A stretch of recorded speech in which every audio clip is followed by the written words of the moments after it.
m'appelle Yann Baron. Je suis français, tout le monde n'est pas parfait. Généralement, ça fait rire. Ah ouais. Et puis, j'ai la tâche tout à fait honorable ce soir d'être en fait sur le plateau pendant 2 heures, c'est ça? 1h30. Donc, je vais utiliser tous les trucs que je connais. Effectivement, je suis médecin de formation, je suis dermatologue de formation, mais ça, c'était dans une vie antérieure. Et puis ensuite, j'ai fait un long séjour aux États-Unis dans de bonnes universités sur la côte ouest et sur la côte est des États-Unis, avant de rentrer en France. Et puis, depuis 2002, je suis responsable de la chaire de dynamique des cellules souches, qui est une chaire commune entre le CHUV, l'Université de Lausanne et le PFL. Et je travaille depuis maintenant de très très nombreuses années, j'ai fait toute ma carrière scientifique sur les cellules souches, d'abord sur les cellules souches hématopoïétiques du sang lorsque j'étais un jeune étudiant, et puis par ma formation médicale sur les cellules souches de la peau. Et j'ai eu la chance de participer aux premières transplantations mondiales à Boston sur les Grands Brûlés, c'est le laboratoire où j'étais qui les a faites, et de vivre toute cette épopée de l'âge d'or, de la ruée vers l'or, jusqu'aux problèmes que ça pose sur les patients, les problèmes éthiques, les problèmes de législation.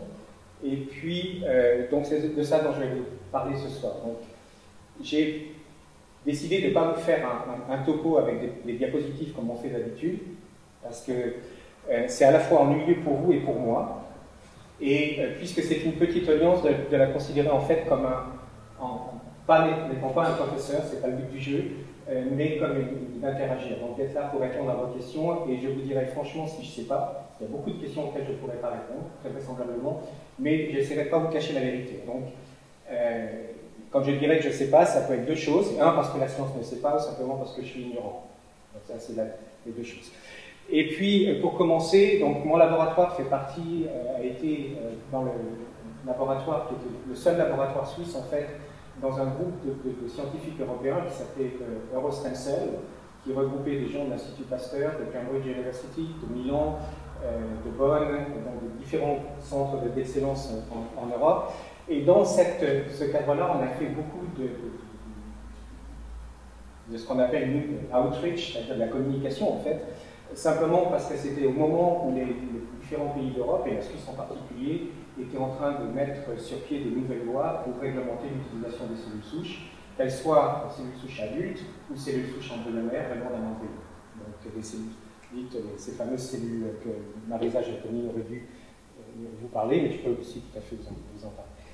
Et dans ce cadre-là, donc, on a préparé un petit film, et ce petit film a été montré à la Commission européenne, au commissaire européen, on l'a envoyé aux différents députés européens, et nous en servons pour justement faire de la communication, qu'elle soit grand public, donc, comme dans un cadre de ce soir, ou une communication ciblée sur les scientifiques qui travaillent même sur les cellules souches et sur les étudiants, je demande ça aux étudiants. Alors, c'est un film dans lequel je participe, mais ce n'est pas de la self-promotion. Hein. Il se trouve qu'ils sont venus tourner au laboratoire, simplement à cause de l'expérience qu'on a dans le laboratoire. Et ce film a gagné plusieurs prix. Je ne les connais pas tous par cœur, mais il a gagné le prix de la meilleure production vidéo pour la télévision dans ce qui s'appelle le Tromsø Science Media Festival. Il a gagné le film du meilleur petit film court-métrage en Australie dans Science Cinéma, et puis il a été en compétition à Science Festival à Bangkok, et ainsi de suite, donc je ne vais pas tout vous dire, mais il a eu énormément d'impact, et si ça vous intéresse, et si vous voulez l'utiliser parce que vous êtes professeur, parce que vous voulez le montrer à votre famille, parce que vous avez des enfants, des petits-enfants qui pourraient être intéressés, vous trouverez le film sur le site qui s'appelle eurostemcell.org, et vous pouvez tout à fait le demander, il est disponible et utilisable. Alors, on va lancer le film. Il est sous-titré, je crois, en français dans cette version-là. Donc, encore une fois, c'est la quintessence de ce que l'on sait et l'évolution de la science entre le moment où ce film a été fait et ce soir. Il y a une nouvelle donnée dont je vais vous parler après, et je prendrai de le faire au tableau. C'est aussi simple que simplement avec des diapositives. Moins informel, et puis c'est aussi plus sympa, je pense, pour vous et pour moi. Donc, si on peut lancer la machine, ça dure un quart d'heure. Et puis, si ça vous intéresse, on peut revenir sur des images, sur des passages qui vous intéressent, comme vous voulez.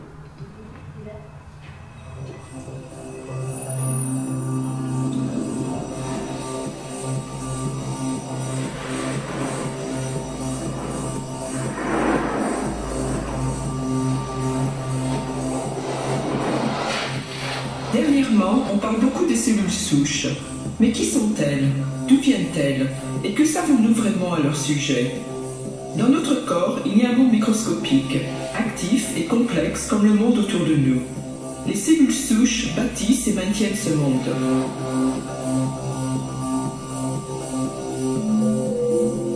C'est l'histoire des cellules souches et de leur vie, à l'intérieur et à l'extérieur de notre corps.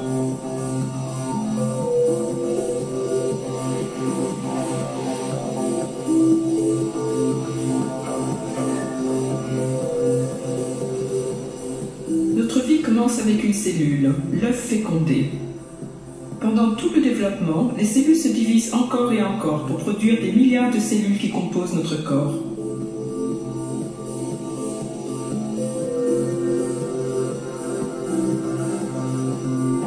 À certaines étapes, la plupart des cellules cessent de faire seulement des copies d'elles-mêmes et commencent à se spécialiser.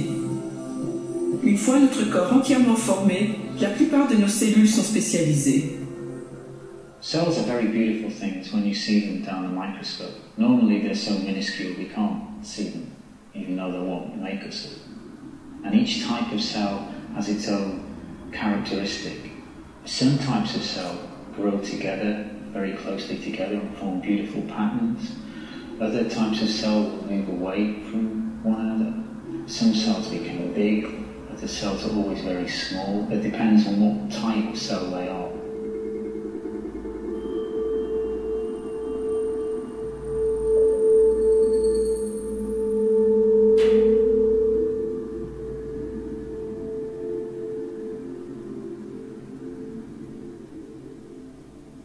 Ces différents types de cellules travaillent en équipes spécialisées.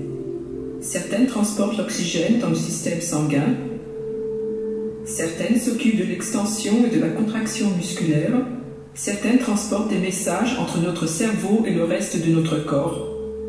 Stem cells are very special cells and they act as a reservoir, really, because the specialized cells can no longer make copies of themselves. So if they die, get used up, then they have to be replaced from somewhere, and this is where the stem cells function.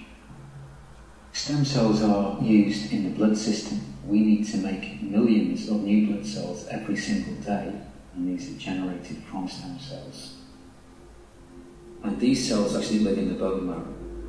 Altogether, the blood stem cell can make 8 different types of specialized cells.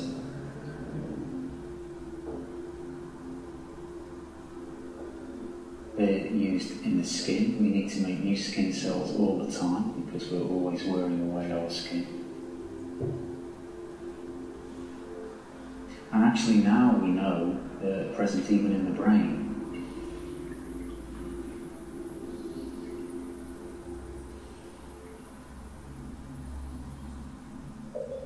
We always have to make new stem cells so that they're not completely exhausted, because otherwise we'd lose the capacity to make any new cells at all. So the stem cell has to make a decision. Every time it divides, it produces 2 daughter cells, and those daughter cells can be new stem cells, or they can be specialized cells. Stem cells in the adult tissues can normally only make the type of cell in that tissue. So a stem cell in the skin can make cells of the skin, but it can't make blood cells, and vice versa.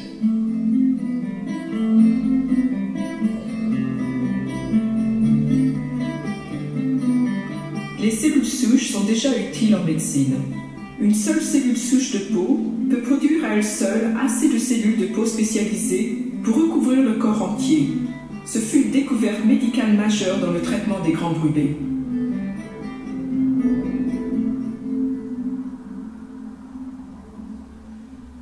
When a person is heavily burned, what we do, we take a sample from an unburned area And this skin sample, we take it apart, and we get the cells out of it, and we seed these cells in a culture flask, like this one, and we feed the cells with a special liquid, which is full of protein and sugars, they need to eat, like you. And at some point, these cells will divide, will multiply, and they will cover the entire bottom of the flask. We remove these cells using a special chemical, and we get this sheet of cells into the surgery room, and we transplant the patient with it. We can do only part of the skin today, which means we can do the outermost layer of the skin, which is very important because without this layer you will not be able to survive. However, we cannot reconstruct sweat glands or hair follicles. So these burn patients, their life has been saved with stem cells, but they have no hair and they don't sweat. That is obviously a problem. I mean, they are alive, but I cannot say they have a normal life like you and me. So that's why many laboratories around the world are trying to understand how the skin is built to be able to reconstruct it in the lab so we can improve the life of these patients. Les cellules souches sont aussi utilisées dans le traitement de patients souffrant de maladies sanguines telles que la leucémie. La transplantation de quelques cellules souches sanguines est suffisante pour guérir tout le système sanguin. Les cellules souches d'un type spécifique de tissus et d'organes peuvent uniquement produire les cellules de ces tissus. Nous savons qu'il y a des cellules souches dans la peau, le sang, les intestins et les muscles. Mais nous ne savons pas si d'autres organes ont leurs propres cellules souches ou jusqu'à quel point elles seront utiles. Pour trouver une autre sorte de cellules souches, les scientifiques ont remonté la chaîne du développement jusqu'à un type cellulaire plus antérieur. Elle est un sujet polémique et fascinant. Elle peut devenir n'importe quelle cellule spécialisée, la cellule souche embryonnaire. Cette cellule provient d'un blastocyte, l'étape dans le développement avant l'implantation dans l'utérus. Dans le cas d'un traitement de fertilité, les blastocytes sont créés en laboratoire. Ceux qui ne sont pas utilisés pour une grossesse peuvent être mis à la disposition de la recherche. In the early embryo, there's a group of cells that can give rise to all the tissues of the body. These cells are the ones we're very, very interested in because we know that we can take the cells from the early embryo and grow them in culture and maintain them in a state where they can contribute to all the tissues. What we're seeing here is the blastocyst stage of development. It's smaller than a pinhead, actually. You can't see it without the microscope. So basically at this stage, the cells in the embryo, these are the cells here, they can make any tissue at all. What we have to do is isolate these cells. One way is we can remove the trophectodome cells so that we're just left with a clean inner cell mass. So we can grow these in culture and they'll grow, multiply until we have large numbers of these cells that still have the capacity, are still able to form any tissue at all. Selon la façon dont elles sont cultivées, les cellules souches embryonnaires peuvent devenir des cellules de cœur, de sang, de cerveau et de peau. Ces cellules souches sont devenues des cellules cardiaques.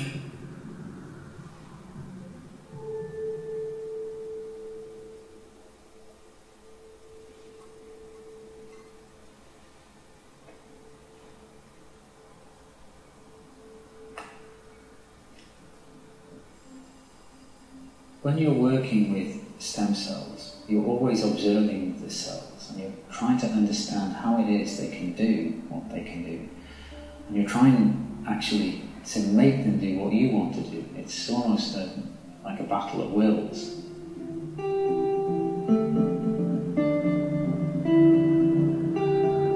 Les scientifiques savent maintenant que les cellules souches traversent une longue suite de décisions pour devenir une cellule spécialisée.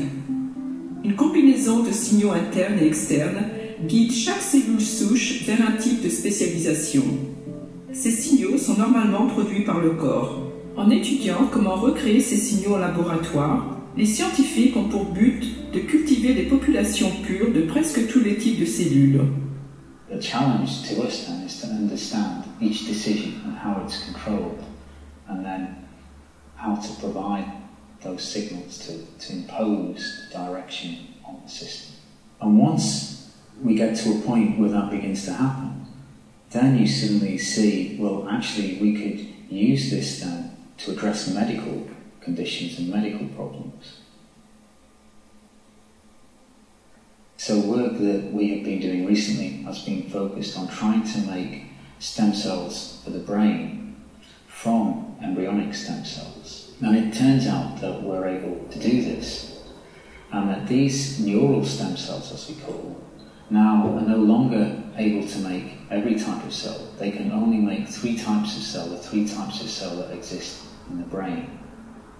So this is an important first step, we believe, in creating a useful and very powerful system that can be applied both for drug screening and perhaps in the end for transplantation.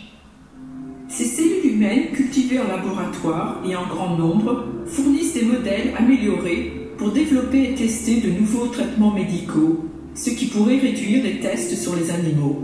Ces mêmes cellules pourraient également nous aider à comprendre ce qui arrive aux cellules affectées par des maladies complexes comme Alzheimer, Parkinson et le diabète. Diabetes is a chronic disease defined by these high blood sugar levels that stay high just because there is not enough insulin.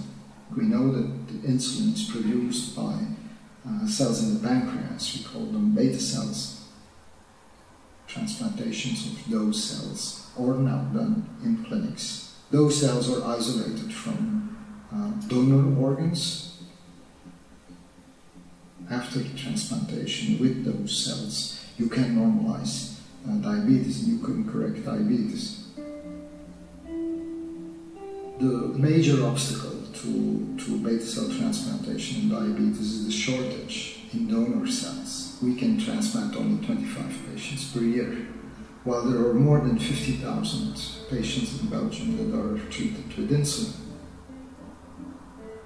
We have to look for other techniques to produce insulin-making cells in the laboratory. What the researchers try to do is first examine this path, this evolution between the embryonic stem cell and the insulin-producing beta cell, and then to also try to isolate the different stages, the different kind of stem cells on the way to beta cells. And if one can then isolate them and let them grow, proliferate in the laboratory, then you can make as many insulin-producing cells as you want, and that's the goal of many investigators in the world. The embryonic stem cell area is a very exciting area. It really has opened a new world, that of regenerative medicine. We have now bridges between all the laboratories that have a particular expertise working together. We will be in a good position to examine, to investigate its enormous potential. But the enthusiasm should not cover all the technical and scientific questions and obstacles that exist and that will have to be studied very carefully. La recherche sur les cellules souches est un domaine qui évolue rapidement. De nouvelles découvertes sont régulièrement reportées tout autour du monde, créant ainsi de nouveaux défis pour les scientifiques qui cherchent à contrôler ces cellules et à façonner la médecine de demain. So cells are the building blocks of the different tissues and organs of the body, and many people are interested in this. But what captured my imagination was when I realised that in development, cells actually have to make choices and decide to become different types of cell, and understanding how that is controlled, how that decision is made. If you could understand that, it seems to me then you would really understand the most important thing about life.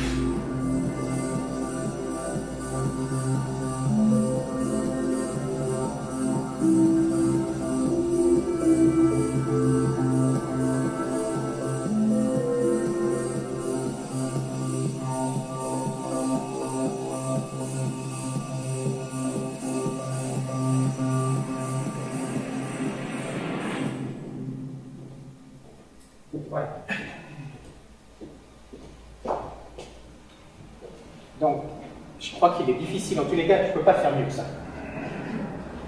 Vous avez absolument tous les points importants sur les cellules souches, que ce soit le problème des cellules souches embryonnaires ou des cellules souches adultes. Ce petit film avait été fait il y a 3-4 ans maintenant, et donc ce qui manque, c'est ce qu'on appelle les Induced Pluripotent Stem Cells, IPS.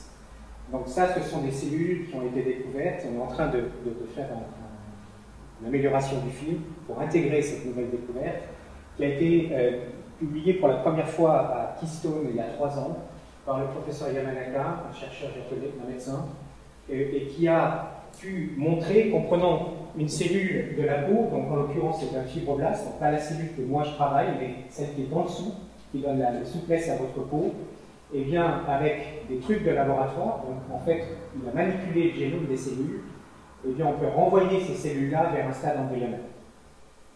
Donc à partir d'une cellule adulte,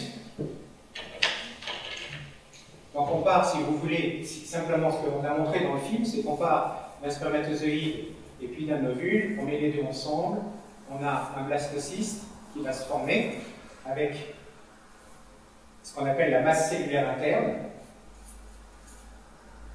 Et puis ce sont ces cellules-là qui, lorsqu'elles sont dans le corps, sont capables de se diviser 1 fois ou 2 fois, pas plus. Et puis ensuite, elles vont évoluer vers leur destinée. Et leur destinée, c'est qu'elles doivent gastruler, c'est-à-dire qu'elles doivent commencer à faire les différents germélons, les différentes couches germinales. Eh bien, si vous sortez ces cellules, et ce qu'a expliqué Jerry Nichols dans le film, vous les mettez en culture, à ce moment-là dans une petite boîte, avec des nutriments ad hoc, eh bien ces cellules-là vont se multiplier. Et ensuite, elles vont avoir la capacité, en fonction de l'environnement dans lequel vous allez les mettre, de faire du pancréas, de faire de la peau, de faire de l'os, de faire ce que vous voulez. Donc ça, c'est ce qu'on appelle les cellules souches embryonnaires. Et les cellules souches embryonnaires, c'est pas ici qu'elles se trouvent. C'est là. La cellule souche embryonnaire, c'est un artefact. C'est quelque chose qui a été créé par l'homme. C'est un artefact de laboratoire. C'est dans la nature, ça n'existe pas. La cellule qui se comporte comme une cellule souche embryonnaire, elle va se diviser 1 à 2 fois maximum, et ensuite elle va faire son travail. Donc elle ne va jamais se comporter comme ça. Sauf dans un cas tout à fait exceptionnel, dans le cas où la cellule va se transformer, va perdre ses possibilités de faire ses choix corrects, va faire des choix anormaux, et à ce moment-là, elle va faire un tératome. Donc ces tumeurs qu'on a dans les ovaires et dans les testicules, dans lesquelles vous pouvez trouver des cheveux, vous pouvez trouver des dents, vous pouvez trouver différents types d'organes, des ébauches d'organes. Et donc, c'est ces fameuses cellules souches embryonnaires. Et c'est là-dessus que différents les politiciens, les citoyens des différents pays, les religions de différents pays, les gens se sont battus pendant des années et des années en disant il faut les utiliser, il ne faut pas les utiliser, parce que comme elles viennent de ce blastocyste, eh bien si vous détruisez le blastocyste, vous détruisez les vies. Ça c'était le leitmotiv classique. Et ce que le professeur Yamanaka a démontré, et donc aussi Austin Smith, puisque Austin a aussi découvert la norme, c'est qu'à ce moment-là, il y a un certain nombre de gènes qui sont exprimés. C'est-à-dire que la cellule, dans son génome, donc dans son ADN, il y a des petits morceaux d'ADN qui vont fonctionner, d'autres qui ne vont pas fonctionner. Et ceux qui fonctionnent vont fonctionner de façon extrêmement précise et pendant un temps tout à fait déterminé. Donc, ils vont commencer à fonctionner à peu près à ce niveau-là.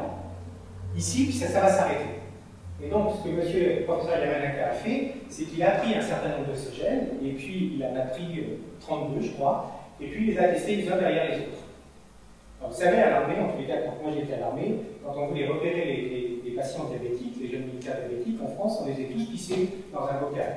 Mais on n'allait pas mettre une bandelette dans chaque bocal, ça coûte trop cher. Donc on pouvait les pisser. Donc on avait un grand bocal avec 50 pisses, de 50 militaires, on mettait une bandelette, puis il y en avait une qui s'allumait. Ensuite, on le faisait de 10 en 10, jusqu'à ce qu'on tombe sur le gars qui était diabétique. D'accord? Et bien, c'est exactement ça que Yamanaka a fait. Il a pris un pool de gènes, et puis de gène en gène, il est arrivé à montrer qu'avec 4 gènes, eh bien, il arrivait à prendre des cellules adultes, c'est-à-dire vos cellules, les miennes, et puis à les renvoyer à ce stade-là, dans une boîte. Et ça, c'est tout à fait extraordinaire.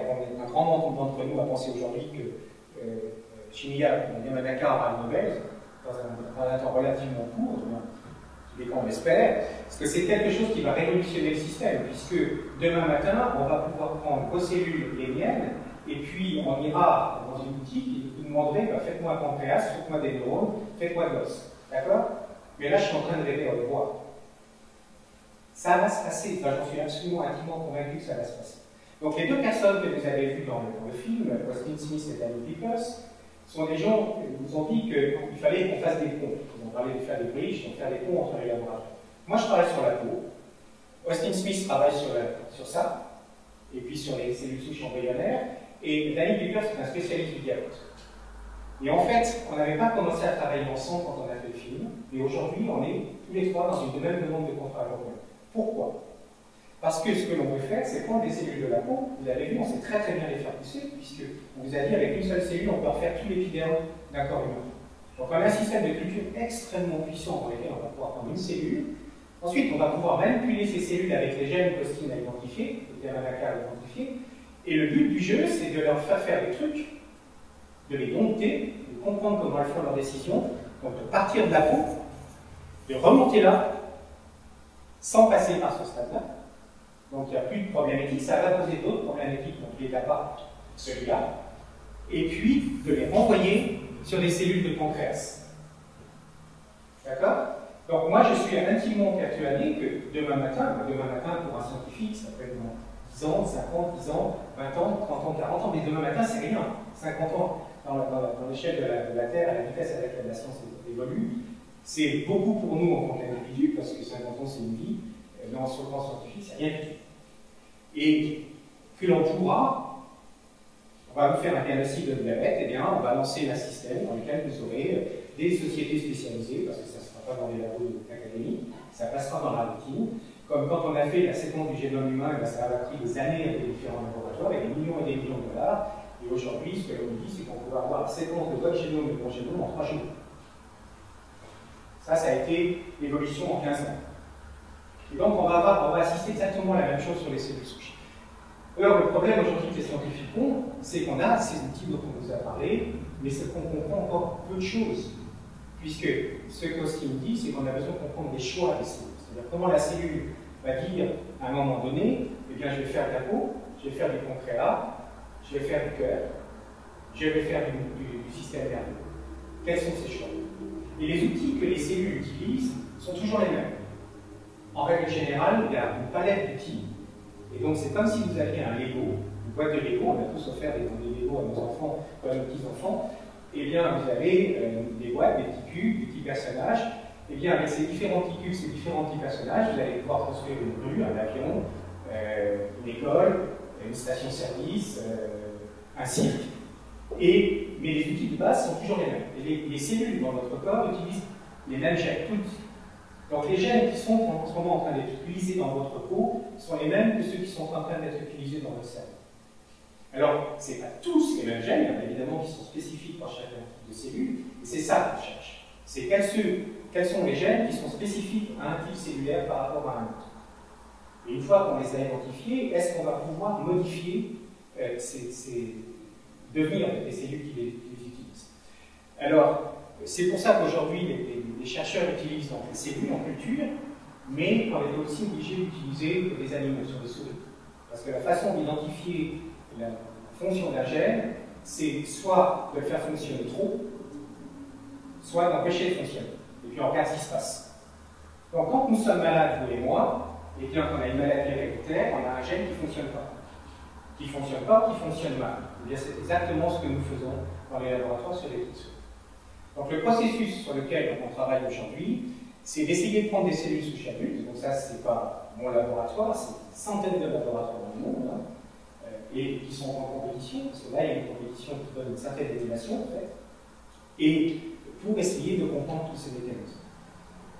Donc ça, c'est ce qu'on appelle donc, ces cellules embryonnaires induites, qui sont encore une création de l'homme, ça n'existe pas encore, sauf, encore une fois, dans certaines peut-être tumeurs où les mécanismes sont dérégulés, mais l'homme essaie de comprendre comment le système fonctionne. Et évidemment, si on arrive à faire ce genre de choses, chez la souris ça a été montré, il y a un collègue américain, Willy Danich, au MIT, à Boston, à Cambridge, qui a pu montrer qu'en prenant une cellule et en modifiant le gène de cette cellule, il est remonté jusqu'ici et il a pu traiter une souris.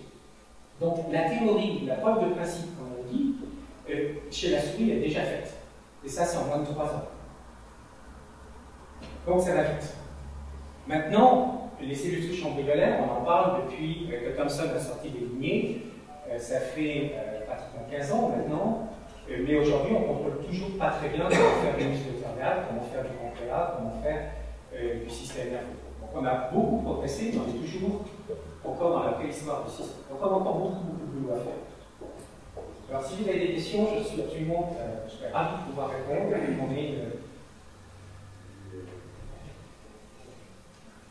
un petit débat. Ouais, moi, je vais commencer avec une question. Est-ce qu'on sait par quel mécanisme l'environnement d'une cellule peut agir sur justement sa spécialisation? Alors, c'est ce qu'on appelle le micro-environnement. Dans notre jargon, on appelle ça la niche. Alors, une niche, dans tous les cas, dans les pays francophones, c'est la maison du chien. Mais c'est aussi la maison dans laquelle on met les statues dans nos églises. C'est aussi la petite niche dans laquelle vous mettez une œuvre d'art chez vous, ainsi de suite. Donc c'est un environnement particulier et confiné. Et donc, les scientifiques ont besoin de travailler avec des analogies. En fait, on pense que les cellules vivent dans des niches. Alors c'est très restrictif une niche. Mais on sait qu'en modifiant l'environnement d'une cellule, donc en modifiant sa façon de penser, eh bien on va pouvoir modifier sa façon de se comporter. D'accord? Donc vous avez une cellule souche devant vous ici. Imaginez que je sois une cellule souche. En ce moment, je suis en train de vous parler en français. Dans 2 jours, je suis au Canada, je parle en anglais. Et je suis toujours la même cellule. J'ai simplement modifié par mon environnement en étant dans un pays francophone, dans un pays anglophone, je vais modifier ma façon de me comporter. C'est exactement ça que les cellules font. Donc, un certain nombre de scientifiques aujourd'hui, dans mon laboratoire, essayent de comprendre quelles sont les interactions qu'ont les cellules avec leur environnement. Alors, pour vous donner un exemple, mon laboratoire travaille sur la peau, donc ça c'est pas publié, c'est encore ça sort d'une bassine. Hein. Mais si on prend par exemple de la surface de votre œil, de la bouche, de l'œsophage, de la surface du vagin, même de la dent, chez un petit rat, on met ça en culture, et bien avec ça, on peut faire de la peau avec des poils et des dents. Donc, normalement, on ne fait pas de poils dans la bouche, on ne fait pas de poils sur notre surface oculaire. Sauf que si vous faites la littérature médicale, dans des cas très très rares, de temps en temps vous avez des patients avec des poils dans les yeux, de temps en temps vous avez des patients avec des poils dans la bouche, de temps en temps vous avez une femme qui a des poils dans le vagin, ainsi de suite. Donc de temps en temps la nature a des codes. Il faut utiliser cette expression-là. Et c'est en essayant de comprendre comment elle fait ça qu'on va ensuite pouvoir utiliser ça dans notre traitement. Alors quel est l'intérêt de faire de la peau à partir de la cornée? Strictement aucun. Je dirais aujourd'hui, ça n'a pas beaucoup d'intérêt parce que votre peau est bourrée de cellules souches. Par contre, l'inverse, c'est très important. Donc, si vous êtes brûlé, par exemple, par un produit chimique, parce que vous travaillez à Ciba, et puis paf, vous prenez une brûlure dans les 2 yeux, vous êtes aveugle. Il y a 125 millions de personnes dans le monde qui sont aveugles ou qui ont des problèmes de vision extrêmement importants, simplement parce que la lumière ne peut pas pénétrer dans la rétine. D'accord? Donc, le poste de télévision, il est black. Eh bien, ce que les gens font, les collègues japonais ont déjà publié ça, ils ont fait des cellules de la bouche, qu'ils ont mis en culture comme nous on fait pousser la peau, et qui sont allés transplanter sur la surface de l'œil. Alors la question qu'on doit se poser, c'est est-ce que ça a amélioré le patient? La réponse est oui. Ça a amélioré le patient parce que la personne qui ne pouvait pas utiliser un téléphone portable, maintenant, peut au moins appuyer sur les touches, et c'était une jeune fille, et ça a changé sa vie.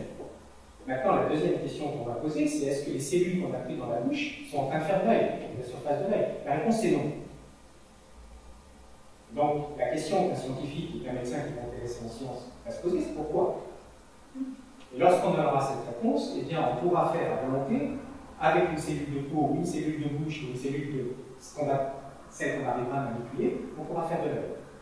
Et c'est exactement la même chose que ce que vous disiez Danny Peters pour le diabète. Eh bien, on va pouvoir faire ça avec le pancréas, on va pouvoir faire ça avec le système nerveux, potentiellement avec le cœur.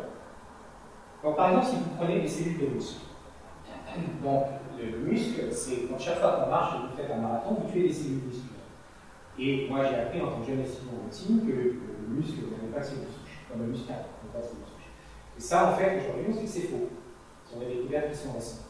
Donc, vous allez réparer votre muscle quand vous faites une course, quand vous faites une marche myofibrotique, vous allez réparer. Vous avez des cellules qui s'appellent cellules satellites dans le muscle qui vont faire le boulot.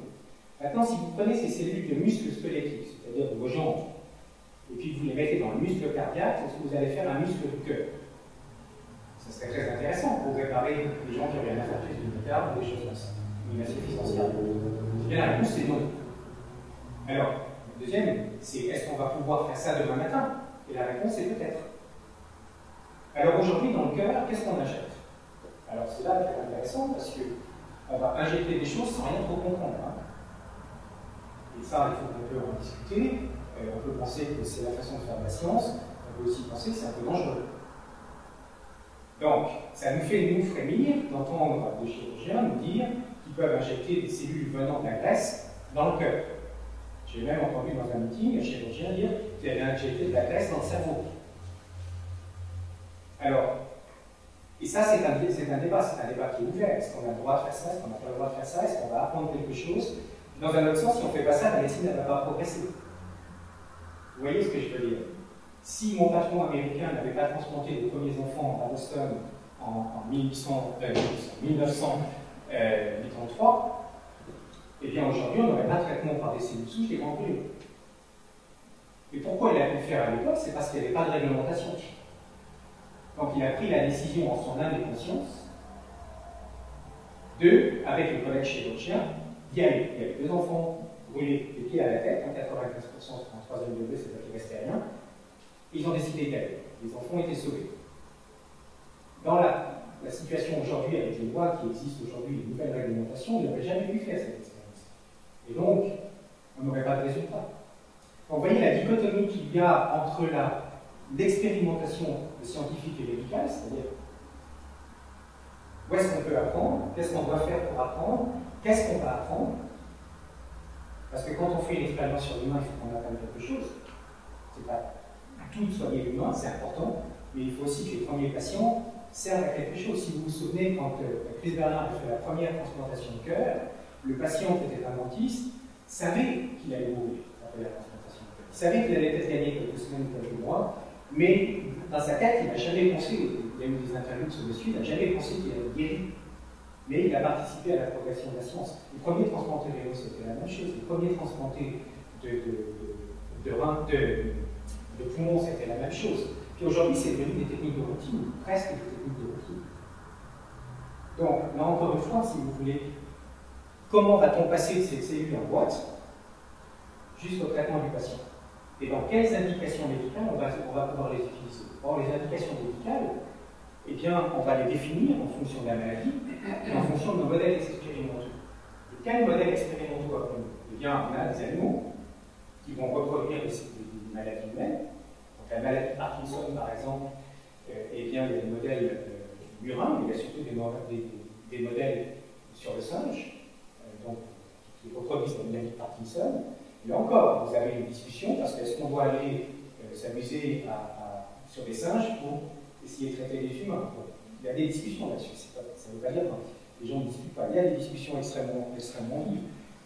Et puis il y a des maladies dans lesquelles il n'y a pas de modèle animal réel. Et l'homme peut en créer.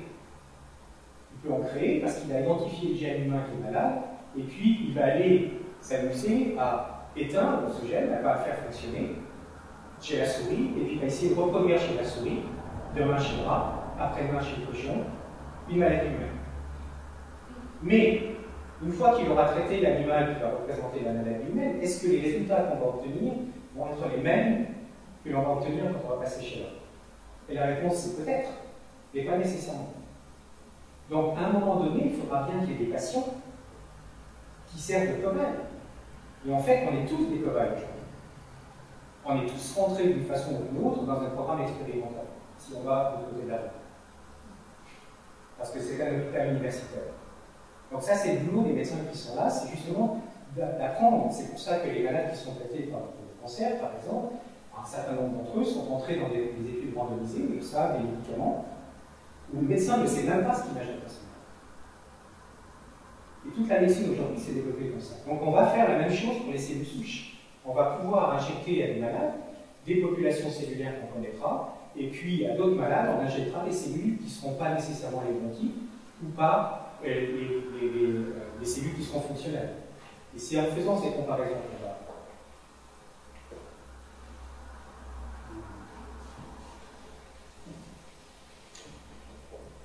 Je les ai dégoûtés.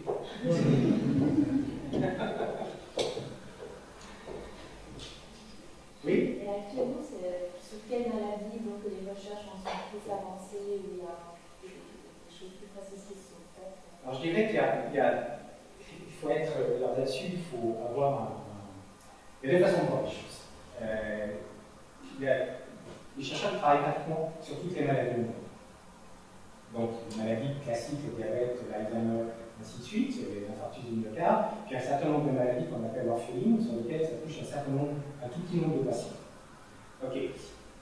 Ensuite, la question c'est sur quelle maladie vous allez travailler, et pour faire de la science, il faut de l'argent. Et là, on tombe sur un autre problème, qui est le problème du financement des recherches. Donc, aujourd'hui, quand vous faites une demande de contrat au Fonds national, on vient de remplir, le Fonds national a fait un contrat qui s'appelle le PNR 63, dont la deadline, le dépôt des demandes était hier, eh bien, on nous a demandé quelle allait être, c'était le chapitre 5, qu'est-ce que vos recherches vont conduire sur le plan scientifique, économique et social. Économique. Donc, en gros, est-ce que vos recherches vont apporter de l'argent et créer des emplois? Alors, si vous lisez les programmes de recherche de tous les chercheurs du monde, vous créez tous les matins des emplois. Mais ça, c'est ridicule. C'est pour faire plaisir aux gens qui disent à Berne ou à Bruxelles. On sait très bien que c'est pas vrai. Alors maintenant, où est-ce qu'on va chercher l'argent? On va chercher au gouvernement, on va chercher dans l'industrie pharmaceutique. L'industrie pharmaceutique, ils sont moins. Alors je dois vous dire, je n'ai pas d'argent dans l'industrie pharmaceutique. Donc je peux en parler en toute liberté. Pas un sou de l'industrie, qu'elle soit cosmétique ou pharmaceutique, je suis un pur produit de la qualité. D'accord? Mais ceci étant, ils sont beaucoup moins hypocrites que les autres. Parce qu'eux, ils vous disent très clairement, nous, ce qu'on veut, c'est faire du fric. Quand vous allez chez Novartis, chez Roche, chez Roentgen, chez Pfizer, eux, ils vous disent, quelles sont les maladies aujourd'hui qui vont être intéressantes. Alors, ils ont un truc qui divise en 4 carrés comme ça. Et puis, ça, c'est ce que ça va rapporter comme argent, finalement. Ceux qui rapportent de l'argent, ils sont là. Ceux qui ne rapportent pas d'argent, ce sont ceux qui sont là. Alors, qu'est-ce qu'il y a dans ces catégories-là? Eh bien, ici, vous avez les grands brûlés. Les grands brûlés, ça n'intéresse personne. Parce que ça ne rapporte pas d'argent. Il n'y a pas aujourd'hui un laboratoire au monde qui est financé par les grandes sociétés pharmaceutiques sur les grands brûlés. Qui finance les grands brûlés aujourd'hui? Les Américains viennent s'y mettre, viennent de balancer 85 millions de $. Pourquoi? Eh oui, l'Irak. Donc ils ont des mines qui sont brûlées, qui sautent sur des mines, et puis c'est pas rentable. Traiter un grand brûlé, ça coûte 100 000 à 200 000 $. C'est pas encore d'une efficacité redoutable, mais les grandes sociétés, depuis 25 ans, la technologie n'a pas évolué. Ce que je faisais à Boston quand j'étais un jeune étudiant en médecine, un jeune étudiant en sciences, j'étais déjà avec ça, eh bien, on fait toujours la même chose aujourd'hui. Et ça doit nous interpeller. Donc c'est un problème de fric. Alors qu'est-ce que vous trouvez ici? Ben, c'est simple, on se compte. 30% d'entre nous avons ou auront un diabète dans une population dite civilisée. 30%. Vous voyez le marché? C'est déjà plus que le marché des grands brûlés sur toute la Suisse. Juste ces petites pièces. Alors vous mettez le diabète, vous mettez Alzheimer, en vie de plus en plus vieux. Ok? Donc les chances qu'on devienne promelios sont très grandes. D'accord? Et j'en parle à connaissance de cause, parce que maintenant il y a un Alzheimer. Ok? Là. Les accidents vasculaires cérébraux, on mange trop, on va boucher les artères. Là. On mange trop, pour moins, on va boucher nos artères dans le cœur, vous êtes là. Et puis tout le reste, c'est là, c'est là. D'accord? Donc, Vous savez où va l'argent? Vous savez quand vous lisez les journaux, pourquoi aujourd'hui on vous parle tout le temps, et d'ailleurs on en a parlé, comme les autres, hein. Alzheimer, le diabète, blablabla. Okay. Peut-être que de mettre tout l'argent là-dessus, ça va être intéressant économiquement. Mais la question que les scientifiques doivent se poser, c'est est-ce que si on mettait un peu plus d'argent là, on n'améliorerait pas non plus ça? Et la réponse c'est oui. Il ne faut pas mettre tous ces œufs dans le même panier. Il faut diversifier. Donc là, je fais le travail d'un politicien. Et pour les cancers et les laboratoires, ils donnent de l'argent? Alors pour le cancer, c'est encore différent. Parce que là encore, on a tous les chances, vous êtes donné un certain nombre de maladies, puis évidemment celle dont j'ai parlé, c'est celle d'un cancer. Puis rien ne nous empêche d'avoir un cancer, de l'infarctus du myocarde et de finir à Alzheimer. Là, vous êtes le jackpot. 18 millions d'euros de déficit de la sécurité sociale en France. C'est ce que j'ai entendu ce matin sur France Info. D'accord? Non, non, mais là, je suis... Eh bien, le cancer, il est quelque part par là. C'est pas une très bonne maladie, le cancer, dans tous les sens du terme. Donc, pendant très longtemps, les grandes boîtes pharmaceutiques ont peu investi sur le cancer. Ils sont en train d'en changer. Pourquoi? Parce que maintenant, avec les développements sur les cellules souches, la génétique, ils pensent qu'ils vont pouvoir cibler, et vraisemblablement de façon correcte, des traitements sur chaque individu. D'accord? Donc demain matin, vous allez aller au CHU, et puis on aura votre carte génétique, et puis on va cibler le traitement à la française. Mais pendant longtemps, le cancer, c'était l'académie qui finançait les associations de malades, et ainsi de suite. Donc mon laboratoire, par exemple, qui travaillait sur les problèmes de grand brûlé, parce que c'était l'application médicale, c'est ce que je vendais pour faire le marketing de ma science, si je peux utiliser ces termes-là, mais en fait, mon labo était financé par le cancer. Parce que les cancers de la peau, c'est le plus grand nombre de cancers au monde, tous les jours. Alors, on peut en mourir, j'ai vu des patients mourir avec la face complètement, le visage complètement bouffé par un cancer. Donc, c'est assez facile, c'est les souches, c'est le cancer aussi. D'ailleurs, le nouveau terme à la mode dans le domaine, c'est la cellule souche cancéreuse. C'est tout un problème de marketing, on n'a rien inventé. Quand j'étais jeune étudiant en médecine, on parlait déjà des cellules souches cancéreuses, mais on n'utilisait pas le même terme, on ne les appelait pas de la même façon. Mais les gens, c'est nouveau. Mais ça fait bien dans les journaux, les journalistes, ils adorent ça. Et les reviewers des papiers adorent ça. Mots-clés. Cancer stem cells, on va traiter des patients et on va faire de l'argent. D'accord? C'est très pessimiste ce que je suis en train de vous dire. Et vous voyez aussi que j'adore mon métier. Donc, c'est ça le travail des gens qui travaillent sur les cellules souches aujourd'hui, c'est d'essayer d'arriver à se maintenir sans perdre son âme. Et par exemple, les maladies comme la lèpre, ça n'entre là-dedans. La lèpre, c'est une belle maladie. Je vais vous raconter une petite histoire parce que c'est une maladie qui est la raison pour laquelle je suis en médecine et je suis dermatologue de formation. Donc, je vais vous donner une histoire de ce qu'on appelle des histoires de chasse. Quand j'étais jeune médecin à Paris, à l'hôpital Saint-Louis, l'hôpital le plus connu pour la dermatologie en France, et non seulement en France, mais au niveau international, extrêmement connu, il y a un jeune médecin, je vais arriver dans le lit, un patient qui avait 40 ans, et puis des ulcères de jambes, donc il y avait des trous sur les jambes, et qui était du Portugal. Et le collègue qui l'avait vu, qui était mon chef de clinique, donc mon supérieur hiérarchique, il l'avait vu dans un dispensaire dans la banlieue parisienne. Eh bien, ce monsieur portugais avait une lèpre. Et il avait fait le diagnostic de lèpre au XXe siècle, chez un patient portugais, et c'est magique pour un jeune médecin. Alors la lèpre. Eh bien, la lèpre, il y avait à l'hôpital Saint-Louis un pavillon rond qu'on appelait le pavillon de Malte. C'était la léproserie, qui a été démoli récemment, mais ça existait. Moi, j'ai connu la léproserie. Donc, comment financer la lèpre? Ça n'intéressait personne, la lèpre. Ça n'intéresse toujours personne, la lèpre. Donc, il y a la journée mondiale de la lèpre. On va foutre dans votre poche. D'accord? Mais si demain matin, je mets un contrat à Berne sur la lèpre, on va me dérouler. Vous êtes bien d'accord? Mais c'est la même chose pour la tuberculose. Novartis ne travaille pas sur la tuberculose. Alors, j'ai rien contre Novartis. J'utilise Novartis parce que je connais la raison pour laquelle je vais vous le dire, C'est Novartis a un centre de recherche sur les maladies tropicales et la tuberculose à Singapour. Pourquoi?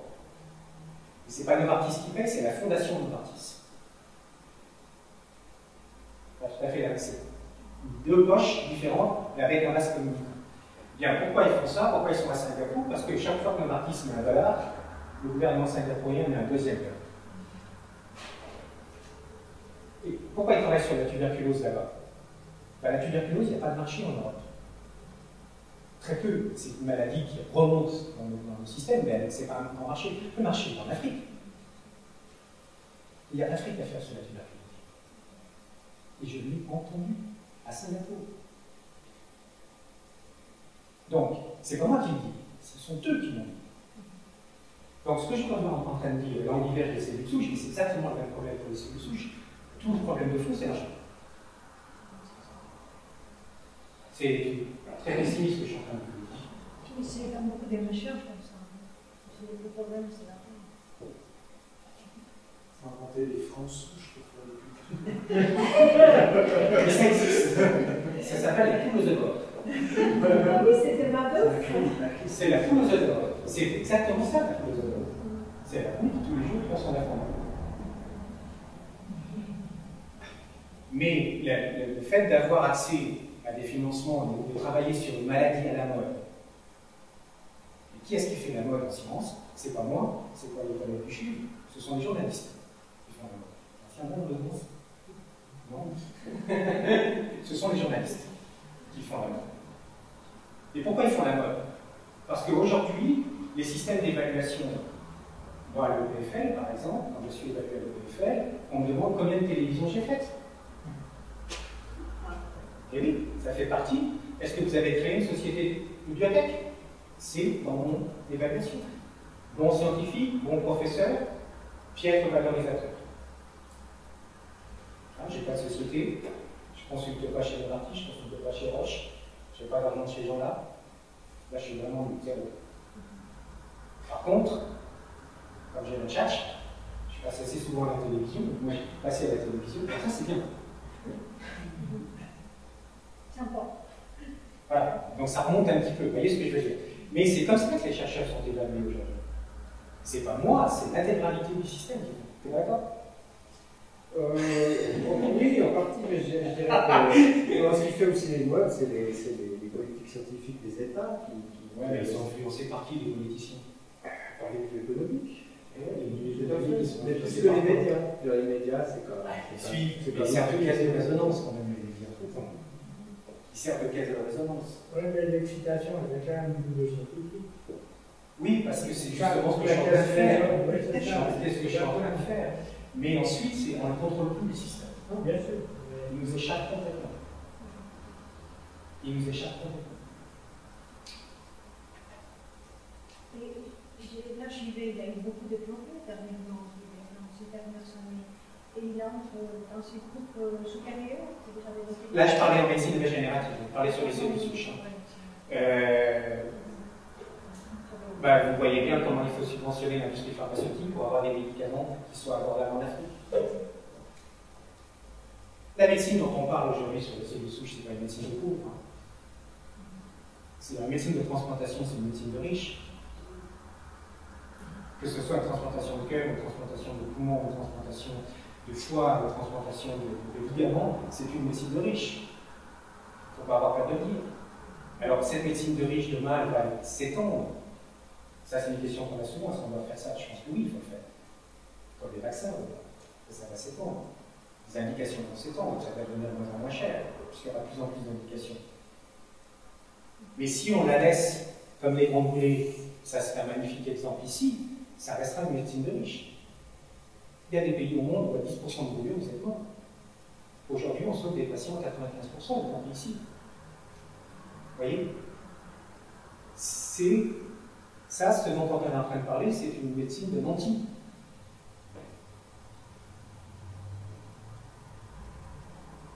Et c'est important. Il faut la faire parce que après, ça va faire tache d'huile. Mais cette médecine de nantis que nous avons, elle est faite par les systèmes économiques, qui ensuite répercutent sur les politiques. Mais vous avez parfaitement raison. Le point de départ, ce qui va créer l'excitation, c'est les travaux de Yamanaka, c'est les travaux de patron américain. J'ai vu 15 télévisions dans le jour où on a publié, il a publié 15 télévisions, les gens battaient dans le laboratoire. 15. Pourquoi l'industrie chimique est intéressée aux cellules souches? Ils sont extrêmement intéressés aux cellules souches, parce qu'il y a trois façons de travailler les cellules souches. Il y a la façon dont on vient de parler, c'est-à-dire on les prend, on les met dans une boîte, et puis on va peut-être pouvoir vous les injecter. Ça, c'est une première façon. Et la deuxième façon, c'est de pouvoir les manipuler, celles que vous avez en ce moment dans le corps. Donc d'éviter la traite de pouvoir passer sur les cellules, mais d'avoir une drogue X, Y, Z qui va dire à vos cellules, par exemple de votre œil, de commencer à bouger. Donc, moi je suis intimement persuadé qu'on va pouvoir tirer comme un marionnettiste les ficelles de nos cellules souches dans 10, 20 ans, 30 ans. Comment on va tirer ces ficelles? On va les tirer avec des drogues. Des drogues qui vont agir dans la même direction ou dans une contre-direction de nos gènes. Stimuler Stimuler, des cellules. Voilà, stimuler ou empêcher. Le cancer, c'est empêcher. La cicatrisation chez une personne âgée, c'est stimuler. Donc, c'est là où l'industrie pharmaceutique est intéressante, et c'est là où les gens comme moi, on est tous à nos portes aujourd'hui.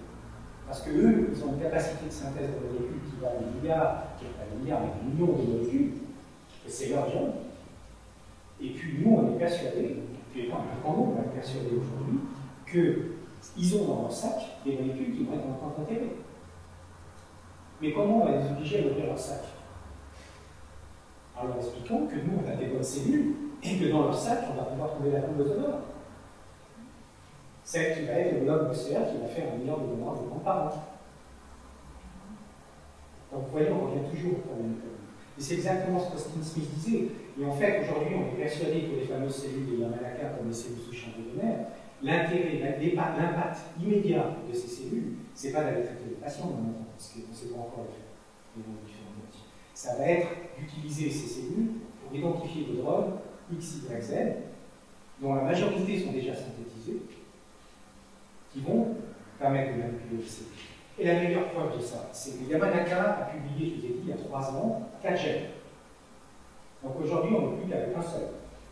Il en reste un. On a remplacé les autres par des drogues. Ce que Smith a trouvé qu'il appelle les 3 inhibiteurs. Donc, il a remplacé 3 gènes, 4 gènes, maintenant par 3 drogues plus un gène. Et le 4e, c'est juste une question de temps. D'accord? Et là, on aura une avancée absolument considérable, parce que d'aller manipuler le génome, c'est pas du tout anodin. Hein. Avec les drogues, vous enlevez, vous mettez. Vous voyez ce que je veux dire? Vous avez un niveau de contrôle supérieur, et plus souple. Donc ça, c'est les recherches qui sont en train de se faire. Et en 3 ans, ils ont trouvé 3 drogues qui s'appellent les 3 inhibiteurs, qui travaillent sur 3 programmes, 3 voies de signalisation, qui font passer des et qui permettent à ces cellules souches adultes de devenir des cellules souches embryonnaires, ou de type embryonnaire. Et ça, l'industrie pharmaceutique est extrêmement intéressée. Donc, aujourd'hui, il y avait, pas plus tard que la semaine dernière, dans un journal spécialisé, les grandes pharma, que ce soit les grandes pharma qui sont en Suisse, en France, dans le monde entier, sont en train de lancer des antennes partout dans le monde pour savoir comment ils vont pouvoir manipuler les cellules. Alors, est-ce qu'il faut qu'ils aillent sur les cellules souches embryonnaires? Est-ce qu'il faut qu'ils aillent sur les cellules souches adultes? La réponse est qu'il faut qu'ils aillent partout. Puisque la cellule souche embryonnaire que vous allez manipuler, vous allez en faire une cellule souche adulte. On ne va pas vous l'injecter un comprimé tous les matins, on va qu'il fonctionne pendant des années. Si vous êtes un jeune enfant qui a un diabète, votre espérance de vie est de 80 ans, non diabétique. Donc, vous n'allez pas injecter à ce moment régulièrement les cellules, vous allez essayer de le faire le moins souvent possible. Et autant faire ce peu, une seule fois.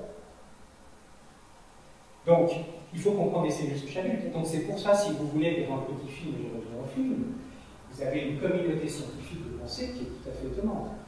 Puisque vous avez des gens qui travaillent sur des cellules souches embryonnaires, vous avez des diabétologues qui travaillent sur des cellules de pancréas, vous avez des gens comme moi qui travaillent sur la peau. Et pourquoi la peau? Parce que c'est une cellule qui vient en futur. Et bien tous ces gens-là passent dans la même direction. Alors c'est ça c'est la vie. Oui. Oui, je travaille avec Marfoul en recherche du plastique, donc on parle beaucoup de vous, mais vous ne connaissez pas. Donc il y avait 2-3 questions, surtout sur la graisse.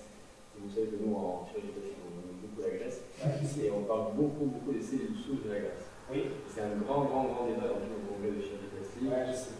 Donc, j'avais 2-3 questions à vous poser là-dessus, spécifiquement. Donc, la première est, beaucoup de gens nous expliquent que la graisse est actuellement un puits extraordinaire de cellules souches, et que c'est quasiment, ça serait quasiment le tissu, enfin là que j'entends par la graisse lipo-aspirée.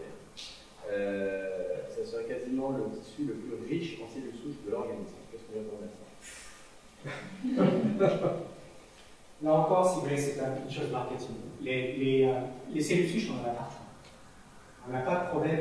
En fait, les maladies dans lesquelles on n'a plus de cellules souches sont rarissimes. C'est les grandes brûlures, par exemple, les déficiences limbiques, ainsi de suite. Et la plupart des qu'on a, toujours les cellules souches qui traînent. Alors, ces fameuses cellules souches de la graisse, c'est des cellules qu'on appelle des cellules mésenchymateuses. Donc, quand on les met dans les boîtes, elles font pas comme les cellules de peau, c'est celles qui sont juste en dessous.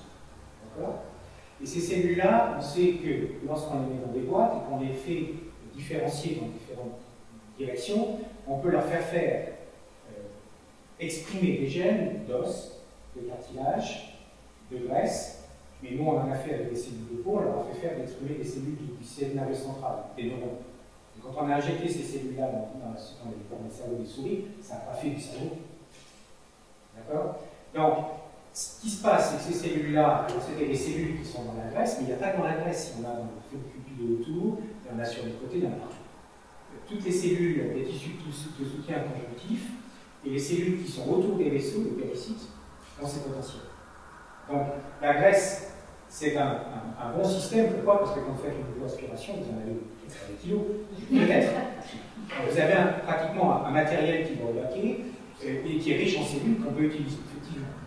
Et les dérives auxquelles on assiste aujourd'hui, c'est que le collège chirurgien, là on va parler de la législation, c'est très important aussi, parce que c'est à la fois bien et mal. Les collègues chirurgiens n'ont pas la même législation que nous, au laboratoire. C'est deux mondes. Donc, je peux imaginer qu'en stand-up, aujourd'hui, vous avez des sociétés qui vendent des centrifugeuses. Donc, vous allez vous faire enlever cette graisse que j'ai là, d'accord? Et puis, le chirurgien a parfaitement le droit de prendre la graisse, de la centrifuger et de me la réinjecter dans le cerveau. Rien qui m'empêche de faire ça. D'accord? Et si moi je veux faire la même manip après avoir pris mes cellules au laboratoire, je n'ai pas le droit de faire ça. Parce qu'entre les deux, il y a un phénomène de transformation cellulaire, c'est-à-dire qu'il y a une étape de laboratoire. Donc c'est pour ça qu'on voit dans les congrès d'aujourd'hui, c'est pour ça que les chirurgiens, les collègues adorent ce genre de manip. Ils en ont mis dans le cœur, ils en ont mis dans l'os, ils en ont mis dans le cerveau, ils veulent en mettre partout. Alors, je ne dis pas que c'est mal, mais c'est quand même jouer Merlin Enchanteur. Parce qu'en fait, on ne contrôle pas le système. Alors peut-être que ces cellules vont avoir des potentiels. Maintenant, vous avez vu, elles font des choix. Si ce choix, il va le contrôler, vous vous retrouvez dans le cœur avec une cellule qui se met à faire, ne serait-ce que de la graisse, c'est pas génial. Si elle se met à faire de l'os, c'est vraiment génial. Et on sait qu'elles le font dans les boîtes. Pour revenir à la question précédente, c'est une question d'environnement. Alors, si vous prenez de la graisse et vous la remettez dans la peau, à mon avis, vous n'allez pas aller très loin, et vous avez peut-être un avantage esthétique, vous allez combler des choses, ainsi de suite, mais d'aller prendre ces cellules-là sans savoir exactement ce qu'elles ont encore dans le ventre, et puis les mettre dans des organes vitaux.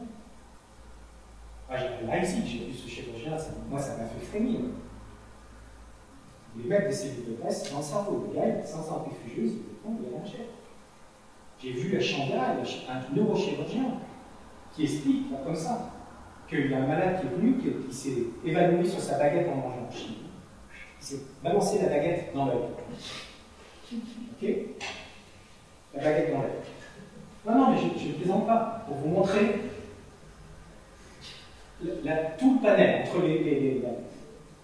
vous avez toute la possibilité. Donc le gars, je vous rigole, mais c'est vrai.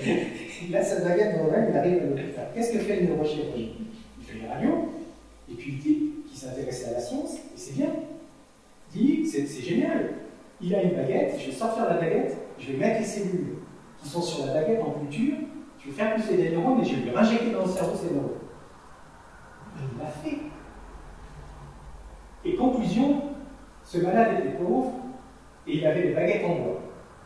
Et ça, c'était génial pour lui parce que les cellules ont accroché sur les baguettes en bois. Il y aurait eu des baguettes en plastique, ça n'aurait pas accroché. Mais ce chirurgien, neurochirurgien, excellent neurochirurgien, c'était à l'Académie des sciences à Chambéry, montre ça. Alors vous avez deux solutions, c'est génial. Vous frémissez. Mais quand on a fait les premiers grands brûlés à Boston, on n'était pas très différents. Excusez-moi, il a fait ça pourquoi? Parce qu'il était intéressé de voir s'il retrouve la vue ou quoi? Non, parce qu'avec la baguette, on ne trouvait pas la vue. Non, mais avec ces cellules qu'il a réinjectées dans le cerveau. Le chirurgien était intéressé à faire un article scientifique en disant j'ai sorti des cellules souches neurales de la baguette. Et non seulement il disait ça, mais en plus il disait qu'il faisait n'importe quoi. Et puis, ensuite, il avait un cas clinique puisqu'il avait injecté. Donc, quelque part, c'était, on peut l'imaginer, c'était aussi une promotion, une self-promotion, si vous voulez. Essayer de traiter son patient, en finalité, parce que tous les médecins vont traiter leurs patients. Je sais le sais. Et il nous a fait le même coup avec un malade avec un marteau dans la tête. Il avait mis en culture le marteau dans la tête.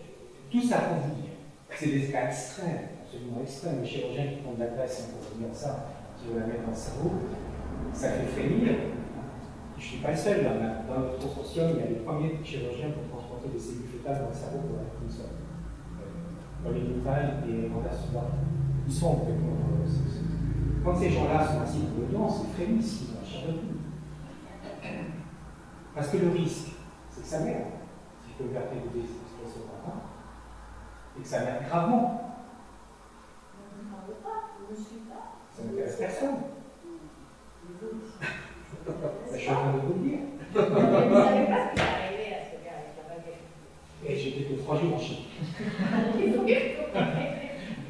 Et c'est ça que je veux dire. C'est que la façon si vous voulez, une personne a la réponse complète. Mais c'est pour ça que je suis ici. C'est pour partager avec vous et apprendre, parce que je suis en train d'apprendre des choses ici, de partager avec vous des informations. Donner ces informations pour que vous puissiez juger de ce qui est bien et ce qui est mal. C'est que demain matin, vous puissiez dire à Berne, écoutez, au lieu de mettre 10 millions de francs, il faut en mettre 100. Mais disons, chez les animaux, est-ce qu'on a observé le fait que des cellules ont développé d'autres tissus que ceux dans lesquels on les a placés? Oui. Oui, oui. En particulier avec les cellules souches embryonnaires. Parce qu'en les cellules souches embryonnaires, il y a toujours des thératoses. Parce que vous n'avez jamais des populations qui sont extrêmement pures. Donc ça, c'est tout le problème de la plasticité. Quand je vous disais tout à l'heure qu'on faisait de la peau avec de l'œsophage, c'est exactement ça. Et ce qu'on fait, on ne manipule pas les gènes. Donc nous, on a une approche qui est une approche de micro-environnement. On manipule l'environnement, la niche. Donc en les changeant de niche, on leur a fait faire un autre job. Et c'est là où, si vous voulez, le discours scientifique et le discours médical, on se dit attention, il faut quand même qu'on fasse gaffe. Parce qu'on a déjà assisté à ça avec la thérapie génomique. Ou à Boston, à Philadelphie, ils ont mis des virus chez un patient qui était à dehors tout le temps. Ils en ont balancé un petit peu trop, c'était un peu rapide, on a pris 10 ans de retard. Et donc le risque que nous on voit, c'est que quand les expériences ne sont pas contrôlées de façon scientifique, on ne va pas apprendre grand-chose. Le malade chinois qui a eu sa baguette, okay, ça fait rigoler tout le monde, ça nous a fait frémir, c'est quelque part intéressant parce qu'effectivement, il a sorti des cellules depuis son de sa baguette. Ça, c'est une information scientifique. Quel type cellulaire il a sorti? Alors, il y a une discussion pour savoir si c'était des neurones, pas des neurones, de la ligne, on ne fait pas ces détails, mais il a sorti des cellules. D'accord? Donc, après tout, pourquoi pas? Mais après, c'est exactement la condition suivante, c'est qu'est-ce qui va se passer après? Rien. Les publications sur la cornée, quand on ouvre la bouche sur la cornée après des cultures cellulaires, vous faites la littérature aujourd'hui, eh bien moi j'ai des informations parce que je fais dans le meeting, dans la bouche à l'oreille, mais c'est toujours pas publié. Donc l'information que je vous ai donnée, que la jeune personne a pu téléphoner, je lui ai obtenue à Kyoto, le chirurgien m'a dit, mais c'est pas publié. Parce qu'on ne peut pas publier non plus les résultats négatifs. Là, il y a un biais dans le système scientifique. Vous pouvez publier que les bons résultats. Vous voyez? Donc, des fois, les résultats qui sont négatifs, ils sont aussi importants, aussi informatifs, et souvent plus importants. Alors, ma deuxième question est la suivante. Nous, on réagit avec la graisse uniquement dans les tissus mous, donc on n'a pas de ça se passe bien. On a quand même un modèle qui est actuellement à très forte discussion, c'est la graisse dans les seins. Alors, graisse dans les seins, dans deux indications. La première, en augmentation esthétique. Au Brésil, il se pose pas la question, c'est les Allemands qui le font. En Europe, on se pose pas la question.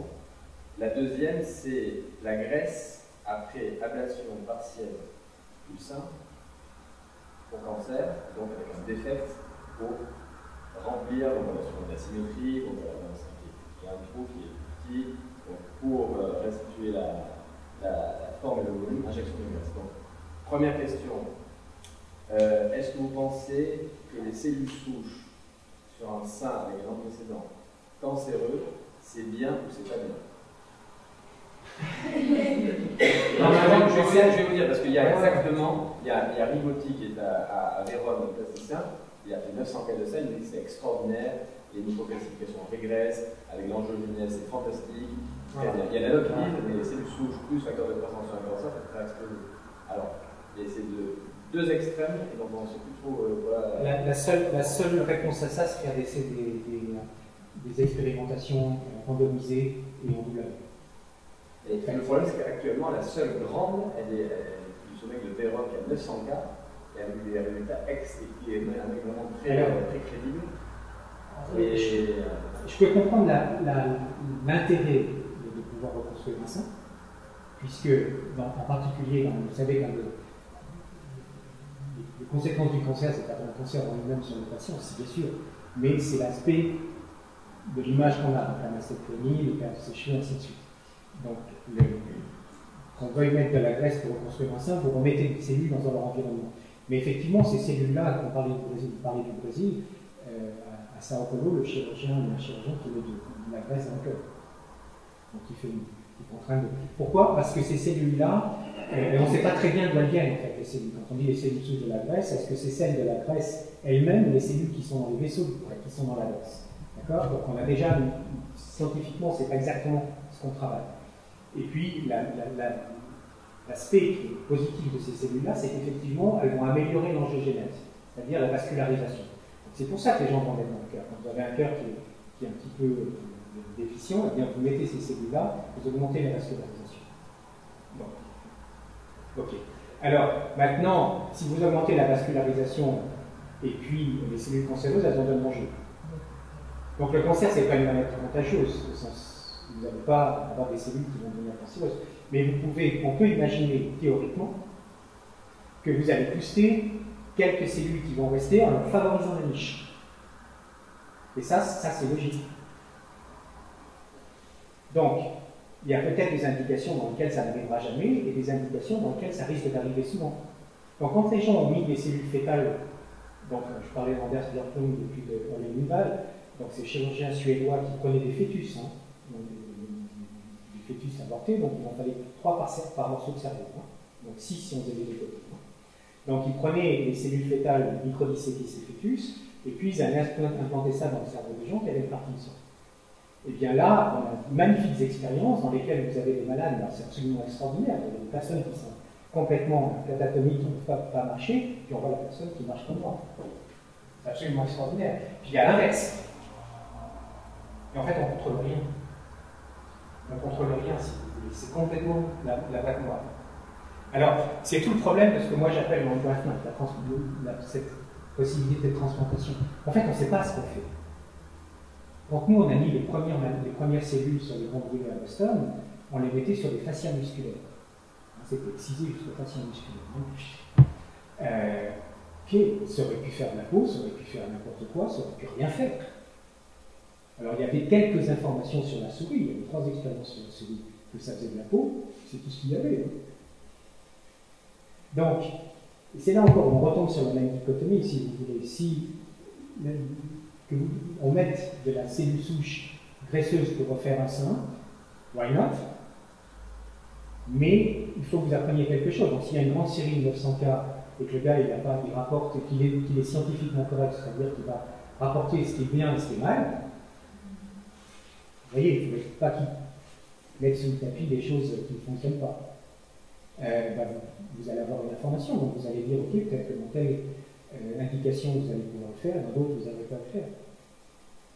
Et why not? Why not? Donc je pense que c'est tout le problème de l'expérimentation, ce jeu. Et l'expérimentation sur le patient, elle est extrêmement difficile.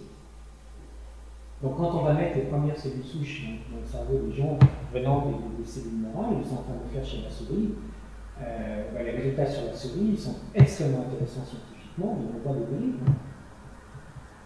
Donc le jour où on fera prendre la décision, et c'est là où les agences de réglementation entrent en jeu. Parce que c'est devenu le garde-fou, votre garde-fou, et notre garde-fou en tant que médecin.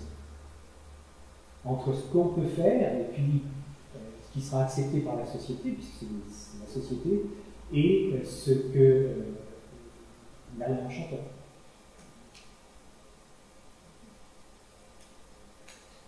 Ma dernière question, en fait, c'était pour nous préciser un petit peu les choses en termes de synonymes.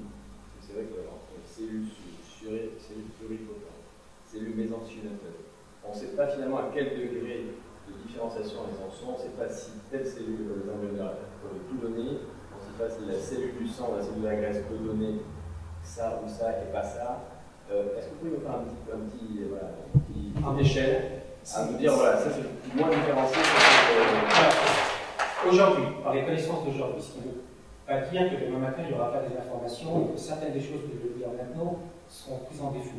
Ce qu'on sait aujourd'hui, c'est que vous avez, et on revient au spermatozoïde et puis à l'ovule. On va peut-être sécher donc,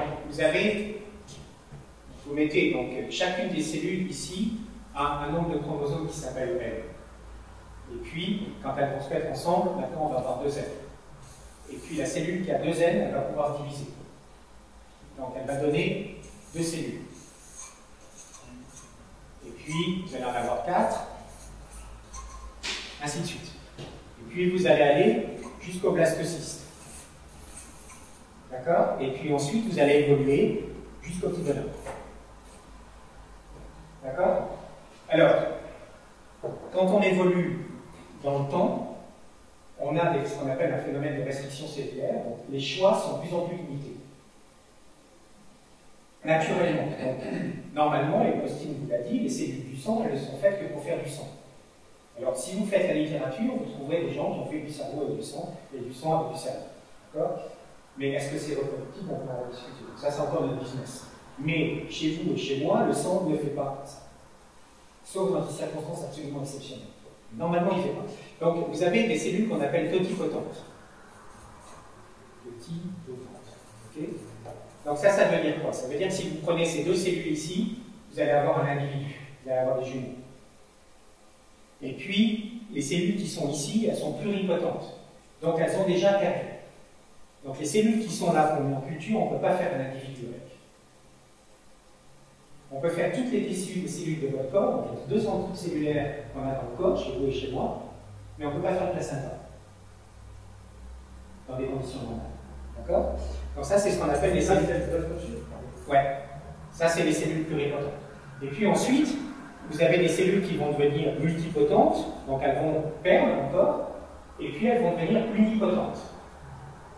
Alors, unipotentes, ça veut dire qu'elles vont faire une seule chose. D'accord? Les types même de la cellule qui fait une seule chose, ce sont celles-ci.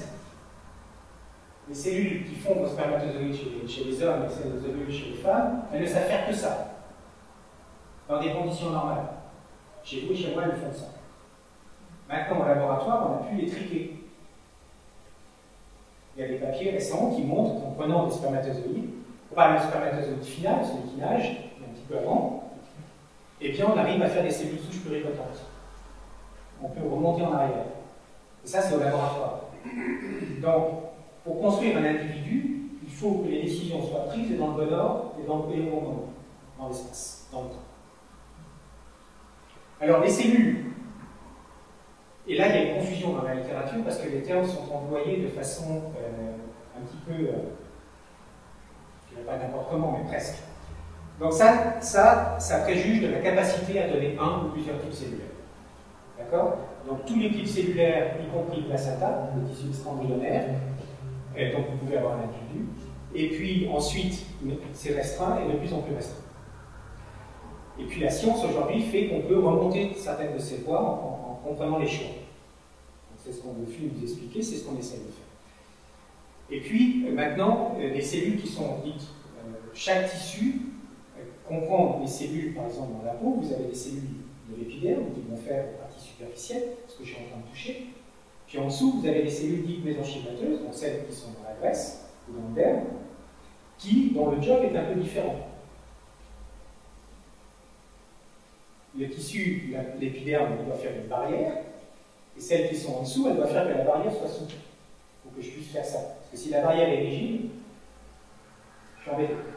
D'accord? Donc, on a des cellules qui sont spécialisées pour faire le derme. Comme on a des cellules qui sont spécialisées pour faire le tissu conjonctif du cœur, du foie, ainsi de suite. Mais ça ne veut pas dire que ces cellules, dans des conditions normales, elles soient multipotentes ou pluripotentes. Vous voyez? Il y a ce qui est révélé de la main de l'homme et ce qui se passe dans la nature.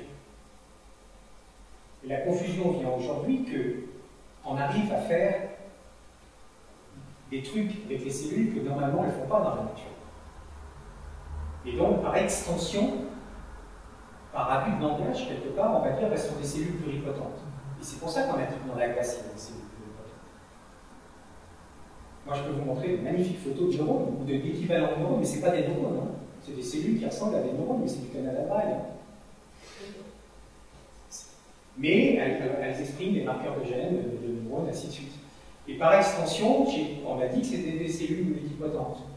Mais dans leur boulot quotidien, chez vous et chez moi, ce qu'elles font, c'est simplement la gaine mésenchymateuse du follicule. C'est tout. C'est leur job. Point barre. Ça, ce sont des cellules unipotentes.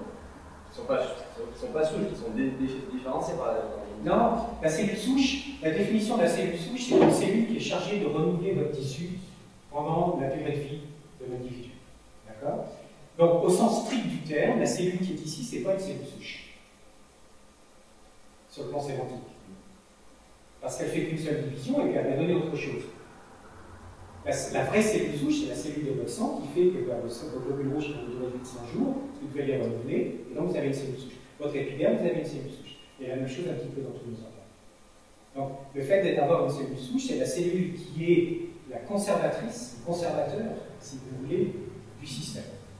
Donc pour les 200 types cellulaires, il y a finalement 200 types de cellules souches. On pourrait imaginer qu'il y a 200 types de cellules souches, en tous les cas, différentes hiérarchies. Absolument. Et alors, pour en venir tout en bas de votre schéma, donc au niveau de l'individu, donc au niveau du patient, bon, ouais. Est-ce que vous pouvez nous préciser un peu finalement les sites donneurs de des cellules qui seront les plus à même de faire le plus grand nombre de tissus différents, donc, entre la graisse, par exemple, la moelle osseuse, le sang, vous avez dit que le sang, on ne peut pas imaginer faire grand-chose avec une prise de sang, par exemple. Alors, en termes de cellules souches, je vous donne un exemple. Il y a des cellules souches circulantes dans le sang.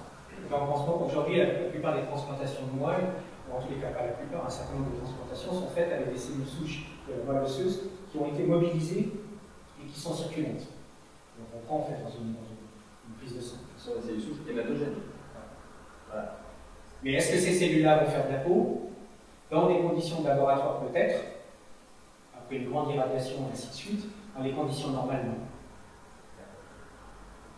Et vous le savez, vous et moi, on n'a jamais vu un grand brûlé cicatriser spontanément, sans avoir de perte de peau, qu'elle soit avec des cultures de cellules ou avec une greffe en basique classique.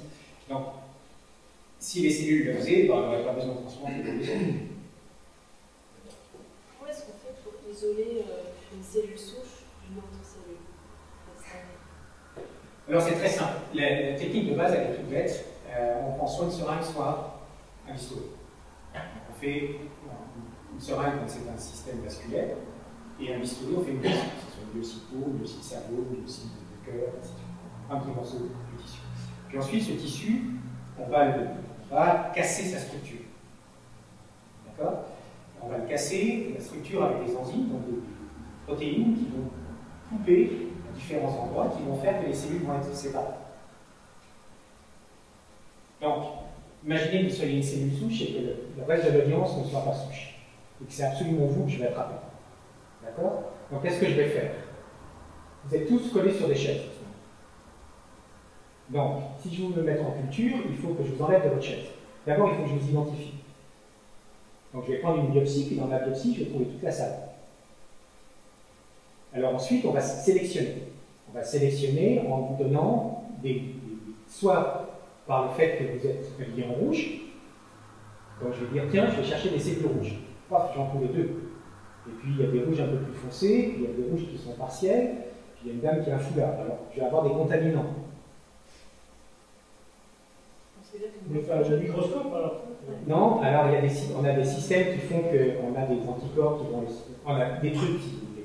Mais on va sélectionner. Donc on va sélectionner sur un certain nombre de critères.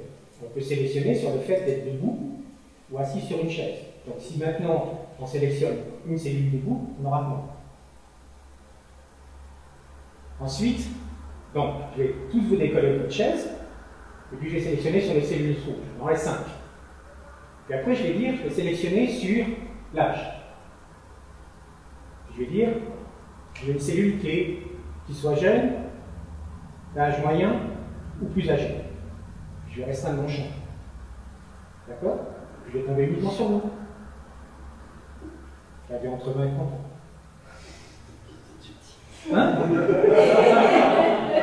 Ok, elle a 5 ans.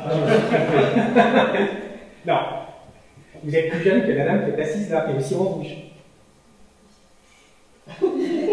Alors ça, c'est là que moi, en tant que scientifique, je vais vous dire, prouvez-le.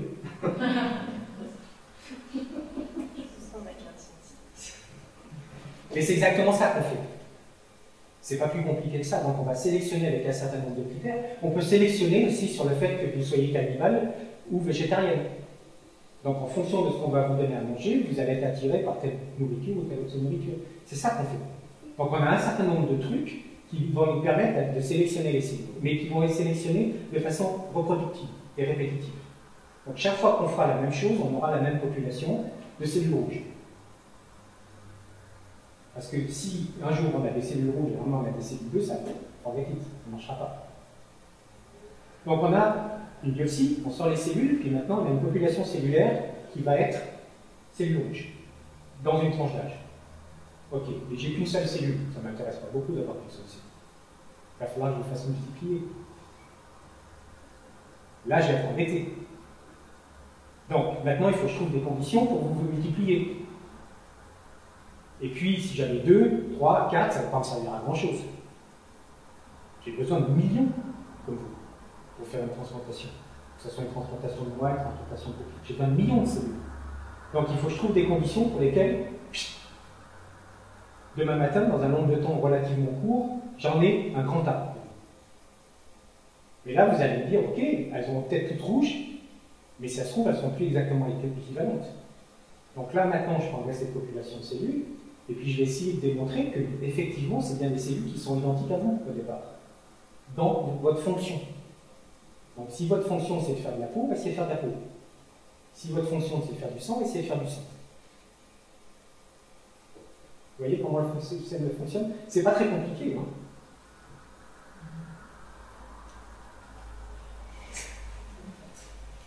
Une dernière question, puisque l'heure arrive, oui, monsieur. Vraiment, deux diagnostics qui sont liés au psoriasis, comme on dirait quel est le lien qu'il peut avoir entre le psoriasis qu'on voit librement et le diagnostic de polyarthrite psoriasis? Niveau service projeté, le mécanisme, est-ce qu'il peut avoir un lien? C'est une question très intéressante, parce que la raison pour laquelle je suis en science, c'est à cause du psoriasis.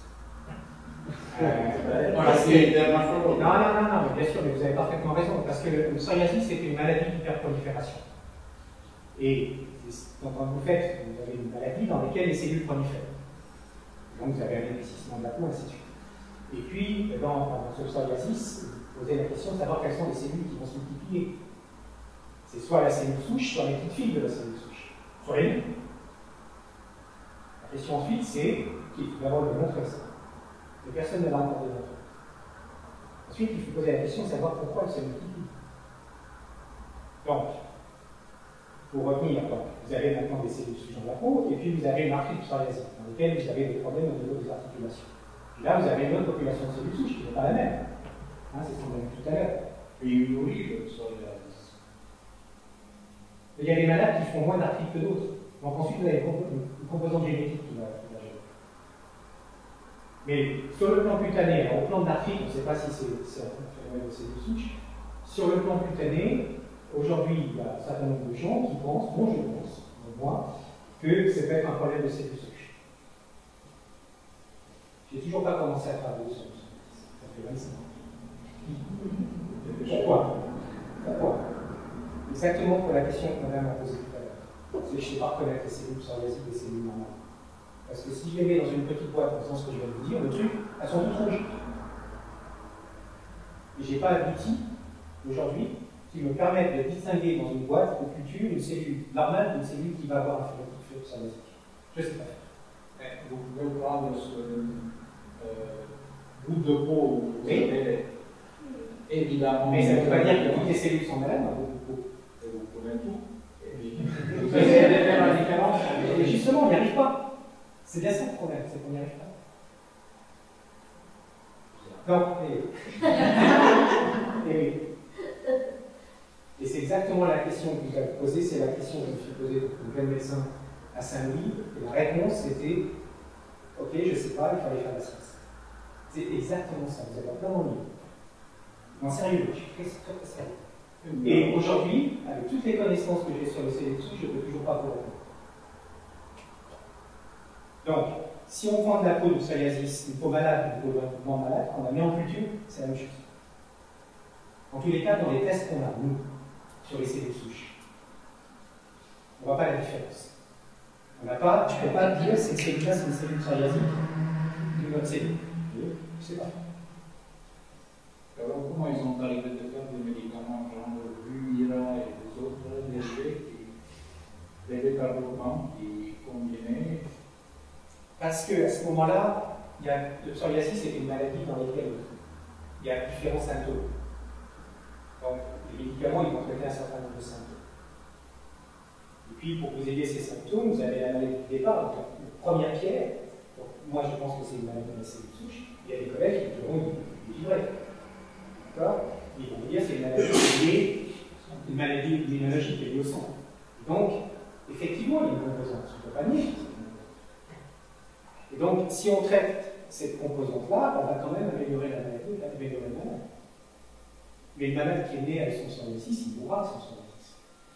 On ne va pas guérir de son psoriasis. On va améliorer ses symptômes. Vous voyez ce que je veux dire? La maladie est là, elle est toujours là. Mais si vous ne l'exprimez pas, banco. Vous êtes comme moi. Oui, non, c'est très intéressant parce que là, justement, pour boucler la boucle entre les règles et le psoriasis, pas plus tard qu'il y a un mois, je vois une communication d'Italiens, de chirurgiens plasticiens italiens, qui se mettent justement sur le principe de que la graisse un peu partout, qui ont traité des psoriasis, avec des psoriasis rebelles, avec de l'injection de graisse sous-cutanée. Et non, mais ceci étant, c'était bluffant. Hein.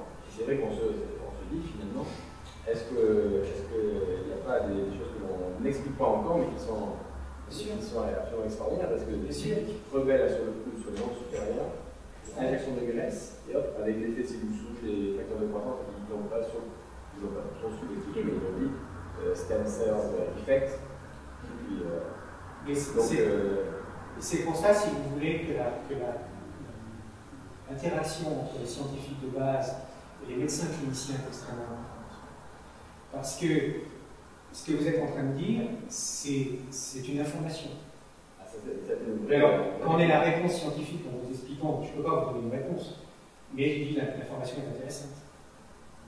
Le psoriasis est une maladie fabuleuse parce que on ne sait toujours pas ce qu'elle est. Quand moi j'étais jeune médecin, il y avait des gens qui traitaient ça avec des anticancéreux. Et en particulier aux États-Unis à Stanford, ils traitaient ça avec des méthotrexate, un anticancéreux. Pourquoi? Parce que c'est une maladie d'hyperprolifération. Donc à l'époque, il y avait des gens qui pensaient effectivement qu'on pouvait peut-être. Et on mettait les malades sous méthotrexate ou paralysie, et des anticancéreux. Donc on traitait le pso à l'époque comme un cancer. cancer, ça ne donne jamais de cancer aussi, dans les traités comme ça. Puis après, il y a eu l'interféron, il y a eu ainsi de suite. Donc il y a eu un certain nombre de choses qui font que on a traité la symptomatologie. Mais comment ça fonctionne, c'est tout. Aujourd'hui, on fait déjà un avec le diable. On améliore des symptômes. Ça ne veut pas dire qu'on a traité, qu'on a guéri la maladie. On va améliorer la symptomatologie, on va ralentir l'évolution de la maladie dans beaucoup de cas. Mais un diabétique qui est sous insuline, il n'est pas guéri. Il est toujours diabétique, il restera diabétique pour s'alimentaire. Sauf si on lui fait une transplantation de pancréas.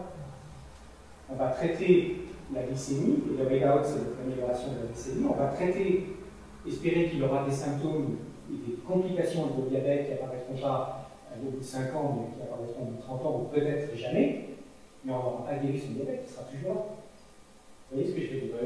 Et le diabète sous insuline, s'il apparaît de nouvelles nouveautés dans votre recherche, est-ce qu'on doit revenir en arrière et ça va bon? Si, et ça c'est des on dit sous insuline. Non.